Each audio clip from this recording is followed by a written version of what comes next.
Good morning, student. So for today's session, we are going to focus on social mobility and also status attainment. These are the key concepts in understanding social inequality and how individuals actually move within their social structure. Social mobility refers to movement across social levels, either upward, downward, or they can also remain the same. It can occur between generations, which we call as intergenerational, or within a person's lifetime, which we call as intragenerational.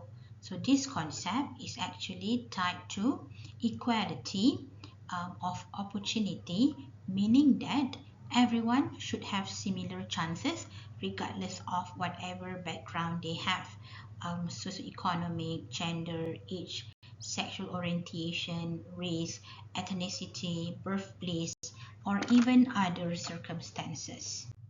Social mobility also matters because it promotes equity and also opportunity. It drives economic growth by allowing talent to actually rise. Okay, strengthen some of the social cohesions through fairness and opportunity, which impacting social unity within a society. And last but not least, it informs policies that reduce inequality, which we have knowledge of social mobility patterns to reduce inequality and promote upward mobility. There are two main types of social mobility, like I mentioned before. We have intergenerational mobility, which is movement between generations, and we have intragenerational mobility, which happens within a person's lifetime. Education plays a critical role in upward mobility, while wealth and income strongly influence social progression. Societal factors like neighborhood and also ethnic differences also shape mobility patterns.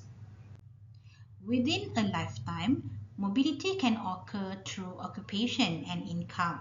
So data shows that a significant percentage of individuals move from a lower paying occupations to a higher paying occupations during their career. Research by these scholars records that tax data to use to study income mobility in the United States. So from the study, it finds out that while overall income mobility is relatively low, those who focus on families living in the poorest 33% of neighborhoods, they reveal higher mobility coefficients or rates. So income mobility varies across regions and social groups. Access to quality education is unexceptionally essential for mobility. So the global database on intergenerational mobility, or GDIM, they provides estimates of intergenerational mobility, which can be used to analyze intragenerational mobility trends in education. So the GDIM data shows that access to quality education and educational attainment play a crucial role in determining an individual's intragenerational mobility in education. Social mobility is measured through income changes, educational attainment, and occupational shift. So these indicators help us to understand how people move across social strata. So income is one of the most common markers for measuring social mobility is income. It involves assessing changes in an individual's or family's economic status over time. Secondly, we have education, which is another important measure. It involves examining the extent to which an individual's educational achievements impacts their social mobility. And third but not least, mobility can also be measured in terms of changes in occupational status. So this includes the movement from one type of job to another, particularly from lower paying to higher paying position.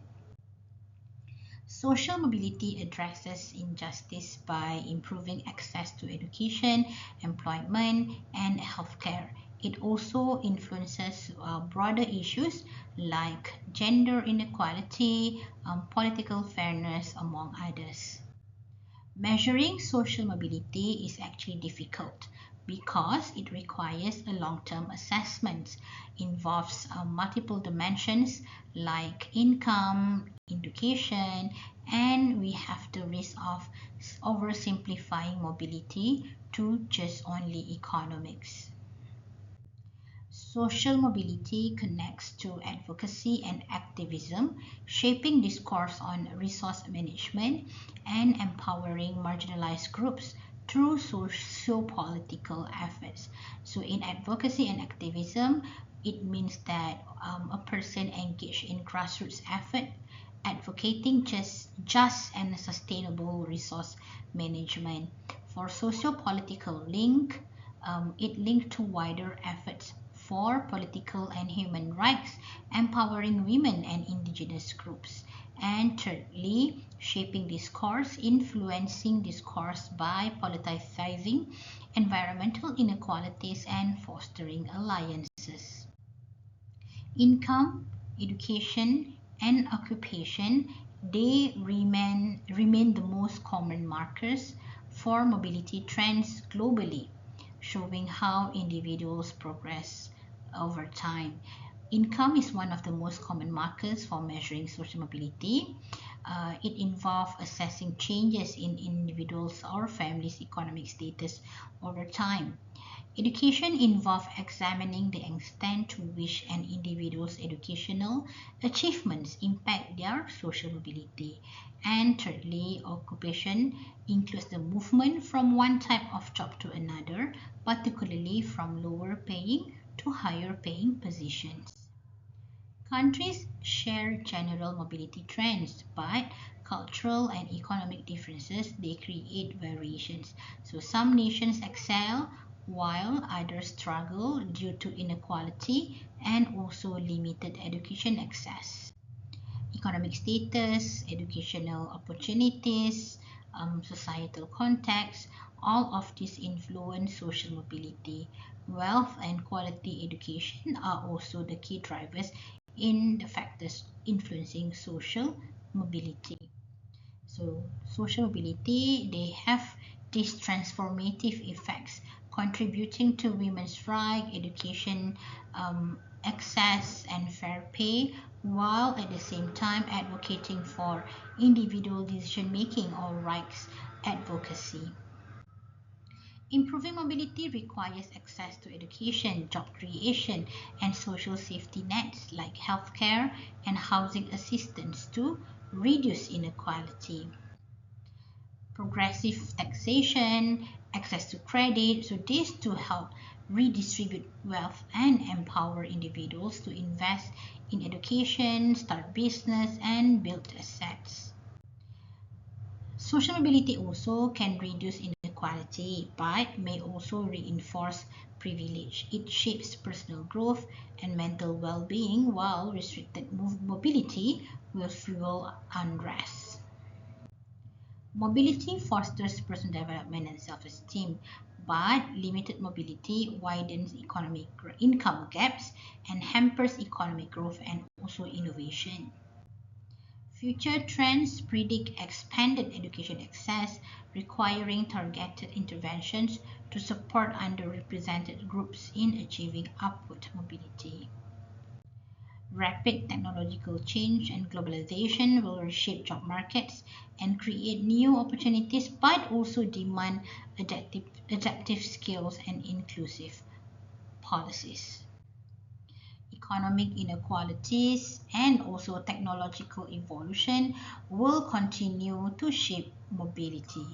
Persistent gaps may hinder progress, while effective policies can drive improvement. The success of policies will determine mobility incomes, so strong interventions can actually enhance opportunities while weak ones risk worsening inequality. And to summarize everything, social mobility and status attainment are vital for fairness and growth. Understanding their patterns and drivers helps design policies for a more equitable future. Thank you very much.